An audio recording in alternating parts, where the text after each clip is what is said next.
আমারে না ঠকালেও পারতে। আমি তো তোমার কাছে কোনো দামি উপহার চাইনি, কোনো বিলাসিতা চাইনি, শুধু চেয়েছিলাম একটুখানি যত্ন। তুমি পারলে না আমায় সেটুকু দিতে। তুমি যদি আমায় আঁকড়ে ধরতে, তবে আমি আজও তোমার হাত ধরে হাঁটতাম, তোমার চোখে তাকিয়ে হাজারো স্বপ্ন আঁকতাম। কিন্তু তুমি আমার স্বপ্নগুলোকে পায়ের তলায় মারিয়ে চলে গেলে। আমি ভেবেছিলাম তুমি হবে আমার শেষ আশ্রয়, কিন্তু তুমি হয়ে গেলে আমার সবচেয়ে বড় কষ্টের কারণ।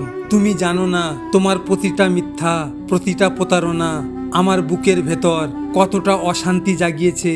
আমার প্রতিটা দিন পুড়ে যাচ্ছে, তবুও সবার সামনে আমি হাসির মুখোশ পরে ঘুরে বেড়াই। তুমি যদি সত্যই ভালোবাসতে, তবে আমার চোখের জল দেখে তোমার হৃদয় কাঁপতো। কিন্তু তুমি আমায় ফেলে রেখে চলে গেছো এমনভাবে যেন আমি তোমার জীবনের কোনো অংশই ছিলাম না। তবু মনের ভেতরটা এখনো শুধু একটাই কথা বলে, তুমি থাকতে পারতে। সব থেকে মূল্যবান কি জানো?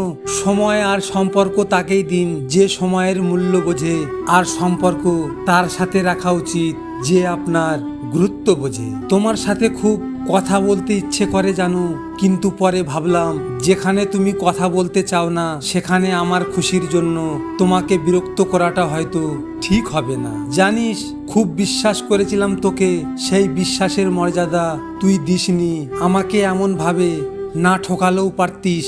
তবে তুই একটা কথা মনে রাখিস, ঠকবি তুইও একদিন, অপেক্ষা শুধু সময়ের। আজ আমি একা নয়, সঙ্গে আছে তোর হাজারটা কথার অভিমান আর না বলা ভালোবাসা।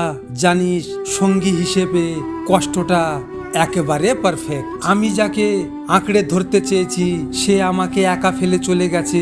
ভালোবাসা নাকি হাসতে শেখায়, তাহলে আমার ভালোবাসা কেন আমাকে গভীর রাতে কাঁদতে শেখালো? তৃতীয় ব্যক্তির কোনো যোগ্যতাই নেই সম্পর্ক নষ্ট করার। সম্পর্ক নষ্ট হয় তখনই যখন দুইজনের মধ্যে একজন বেঈমান হয়। এক বন্ধু তার প্রিয় বন্ধুকে জিজ্ঞেস করলো, বন্ধু, তুই যাকে ভালোবাসিস সেও তোকে ভালোবাসে তো?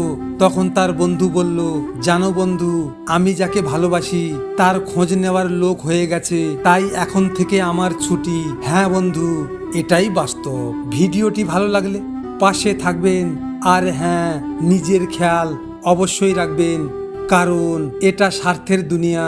এখানে নিজের খেয়াল নিজেকে রাখতে হয়, অন্য কেউ রাখবে না। দেখা হচ্ছে পরের ভিডিওতে। ভালো থাকবেন, সুস্থ থাকবেন।